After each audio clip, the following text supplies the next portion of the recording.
Yes, sir. We have Adams Hill site. Sky, 904 Foxtrot, enter left base, runway 18, contact the tower, 118.7, good day.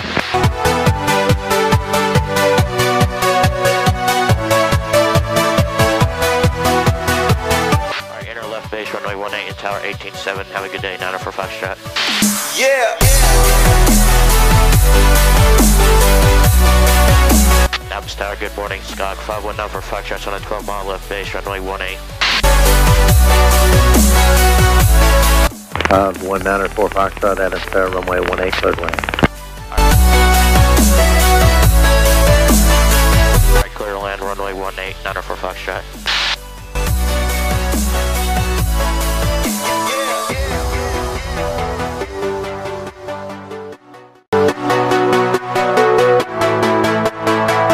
Hello YouTube, and welcome back to another episode of Non-Rev Stories, flight stories from a non-rev. On this episode of Non-Rev Stories, things will be different. For today's episode, we are flying a new airline I have never flown with before along the west coast of the United States. Today's flight is with Alaska Airlines from Phoenix Sky Harbor International Airport to Seattle Tacoma International Airport on board Alaska's Boeing 737-900 aircraft. Now before we get into this video, let's talk about social media. Greene Brothers Flying is on every main social media platform. We're on Instagram at @GreeneBrothers_Flying, on Facebook as Greene Brothers Flying, on Twitter at Flying Greene, and on Discord. All links will be in the description below.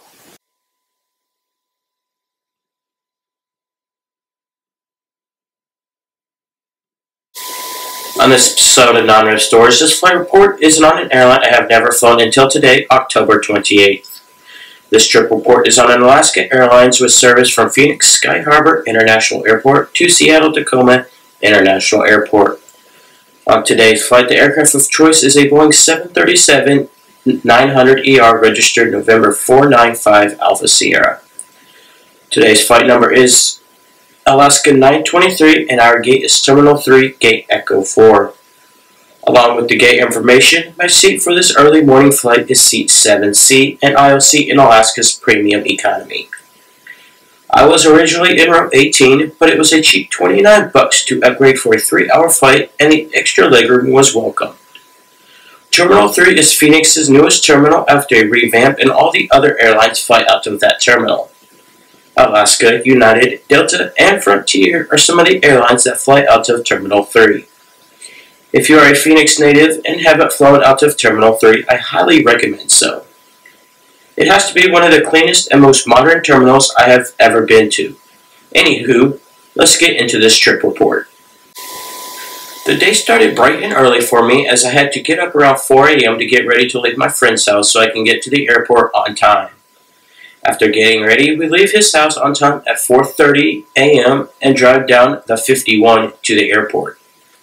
Upon getting to the airport at 4:45 a.m., we parked in the West Economy parking lot and walked to Terminal 3. It was a brisk morning, with it being a cool 45 degrees, but we weren't outside for long, and before we knew it, we were in line to go through security. At 5 a.m., I got through security and walked to my gate, Gate Echo 4. I didn't have to wait all that long before boarding started.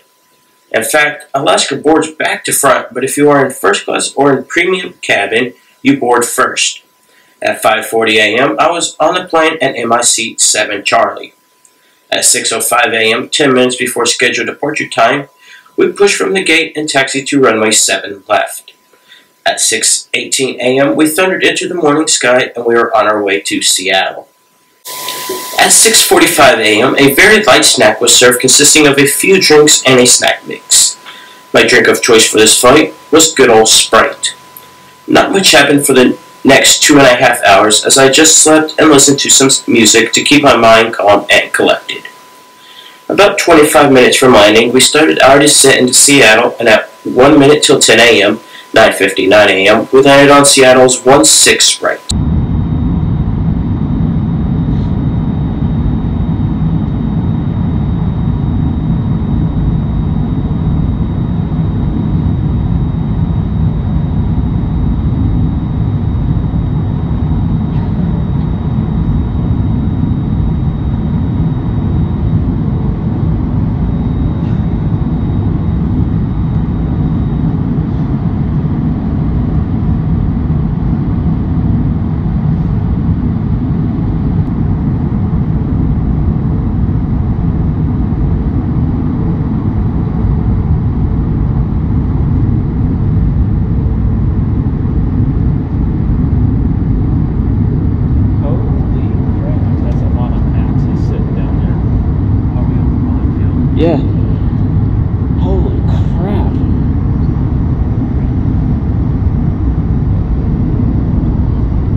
13 minutes later, we taxied to the gate and parked at Gate Delta 1, D1.